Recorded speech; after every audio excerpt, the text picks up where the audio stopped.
बांग्लादेश से बड़ा अपडेट यह आ रहा है कि साफ बोला गया है कि शेख हसीना की तरह यूनुस तुझे भी बांग्लादेश से धक्के मार के निकाला जाएगा या शेख हसीना की तरह तू भाग कर जाएगा।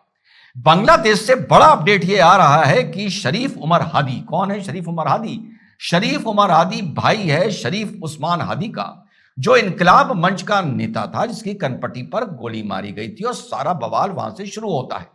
उसके बाद न्यूज़पेपर्स को टारगेट किया जाता है संयोजित तरीके से। उसके बाद बांग्लादेश नेशनल्स पार्टी के नेता का घर टारगेट किया जाता है। ना 7 साल की लड़की जल के मरती है और 2 उसकी बेटियां, एक 16 साल की, एक 14 साल की, और वो खुद बड़ी सीरियस बर्न इंजरीज के साथ हॉस्पिटल में एडमिट किया जाता है।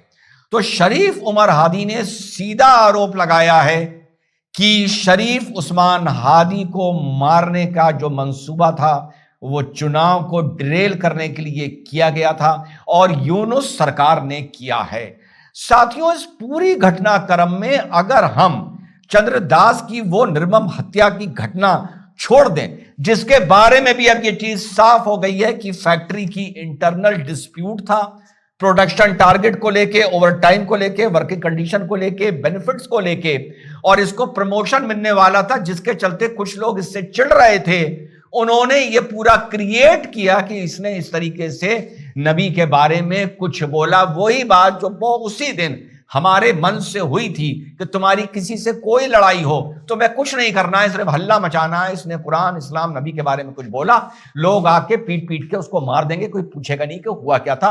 वही चीज सामने साथियों निकल के आ रही है। तो इस अगर घटना को छोड़ दें तो इस बार मैं आपको बता रहा हूं, बांग्लादेश की जनता में भारत के लिए आक्रोश जो जुलाई में शेख हसीना के टाइम पर देखने को मिला था वो कम होता जा रहा है, पहली चीज। दूसरी चीज आप याद करिए कि शेख हसीना के शुरू में बड़ा दबाव था कि भारत लौटाए लौटाए लौटाए, बड़ी धमकियां आ रही थी। अब धीरे धीरे वो सिलसिला भी आप देखिए कम होता जा रहा है। तो इस बार फिर से बोल रहा हूं, जो सरकार की आलोचना करनी होती है करता हूं, कि सरकार वेट एंड वॉच कर रही है। यस, हिंदूज के लिए वहां जो माइनॉरिटी का उत्पीड़न हो रहा है उसके लिए बोलना चाहिए, पोस्टरिंग करनी चाहिए, लेकिन इतनी पोस्टरिंग नहीं करनी चाहिए जैसा कल मैंने बताया था कि सारा विवाद एंटी इंडिया केंद्रित हो जाए। क्योंकि आप देखिएगा इंशाअल्लाह ताला बांग्लादेश पाकिस्तान की तरह अपनी जेहालत, अपनी हरकतें, अपनी मानसिकता, जो जिहादी मानसिकता वहां पर शेख हसीना को हटाने के टाइम पर पैदा हुई, उसी के चलते ये खुद गिरेगा, कुछ हमको नहीं करना पड़ेगा। तो साहब शरीफ उमर हादी ने साफ कहा है, you had Usman Hadi killed to derail polls. यह भी हम लोगों की बात हो चुकी थी कि फरवरी से पहले ये जो हो रहा है ये सिर्फ पोल्स के नजरिए से हो रहा है।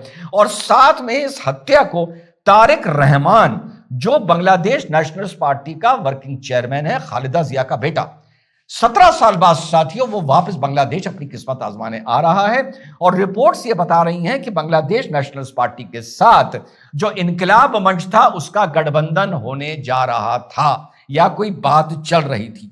अब साहब, days after Bangladesh student leader Sharif Usman Hadi died after being shot in the head in Dhaka. His brother has accused a section within the Mohammad Yunus-led interim government for orchestrating the assassination to derail the upcoming elections. Usman Hadi brother Sharif Umar targeted the government at protest gathering in Shahbag in Dhaka. You had Usman Hadi killed and now you are trying to foil the elections by using this as an issue, bringing the massive charge against the interim government. Ensure a speedy trial. If justice to Usman Hadi is not delivered, you too will be compelled to free Bangladesh one day, he said, apparently referring to Sheikh Hasina. तो ये साथियों सीधा सीधा आरोप लगा है यूनुस की सरकार पर, और यूनुस ने कहा था कि मारने वाले भारत में छुपा दिए गए हैं।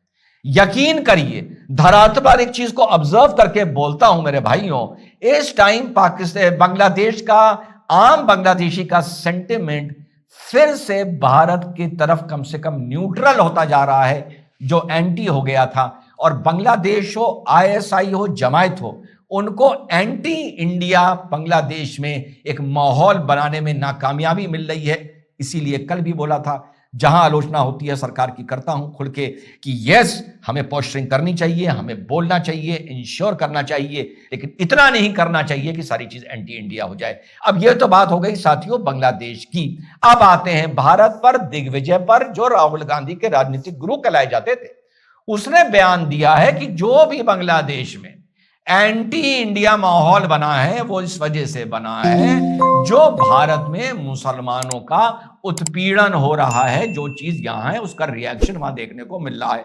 इसी एक्शन और रिएक्शन पर डिबेट था न्यूज 18 पर। प्रफुल्ल नया आदमी कांग्रेस का मिल गया जो एक्शन और रिएक्शन को जस्टिफाई कर रहा था, तो जरा सुन लीजिए उसको कैसे मैंने छीला, सुनिए। जय हिंद, वंदे मातरम।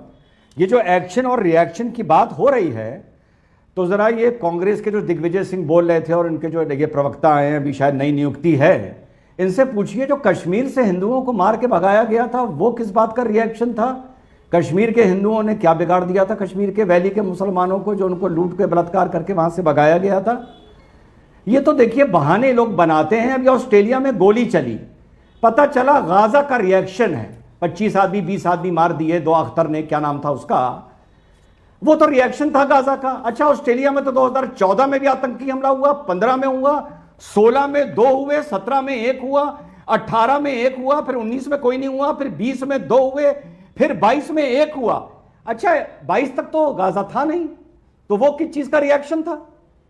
और दूसरी बात, अभी आपने जो आंकड़ा बताया, शायद उसमें थोड़ा सा आप उस पर नजर डाल लीजिए। जी हाँ साथियों, जो न्यूज 18 ने आंकड़ा बताया वो ये बताया कि 1951 में बांग्लादेश में 13.5% हिंदू थे, जो गलत है। 1951 में बांग्लादेश में पार्टीशन के बाद जो 1951 का पहला सेंसस हुआ था, बांग्लादेश में 23 या 24% हिंदू था। वो बात अलग है कि 1951 में जो आज बांग्लादेश है वो तब ईस्ट पाकिस्तान हुआ करता था। ईस्ट पाकिस्तान की आबादी हिंदू की 13.5% नहीं थी, 22% थी। 71 में हिंदुओं को मारना शुरू किया, फिर 71 में घटकर 71 के बाद वहां की आबादी लगभग 18% हिंदुओं की रह गई। उसके बाद अब घटते घटते मोदी जी के आने से पहले वो 7% रह गई। तो ये कांग्रेस के प्रवक्ता बताएंगे, ये 1972 से लेकर सन 2002 तक 2010 तक वो यार वो 20% से घट के 7% कैसे रह गई? वो किस चीज का रिएक्शन था, ये बताएंगे। आप लोग करते ये हैं कि अपनी तुष्टीकरण के सिलसिले में सच बोलते नहीं है। आप लोगों में हिम्मत नहीं है जिहादी मानसिकता के खिलाफ बोलने की। मिस्टर सरन, सुन रहे हो ना, सरन पटेल, आप लोगों ने इतना गूदा नहीं है जो जिहादी मानसिकता के खिलाफ बोले, चाहे वो फरीदाबाद के डॉक्टर हो, चाहे कश्मीर हो, चाहे वो ऑस्ट्रेलिया का भी आतंकी हमला हो, चाहे वो बांग्लादेश हो। आप लोगों में इतना मादा नहीं है राजनीति के सिलसिले में कि आप जिहादी मानसिकता के खिलाफ बोलें। जी हाँ साथियों, तो जब ये बात आई इतना गूदा नहीं है, इतना मादा नहीं है, तो सीधे भाई साहब पहुंच गए सन 71 पर।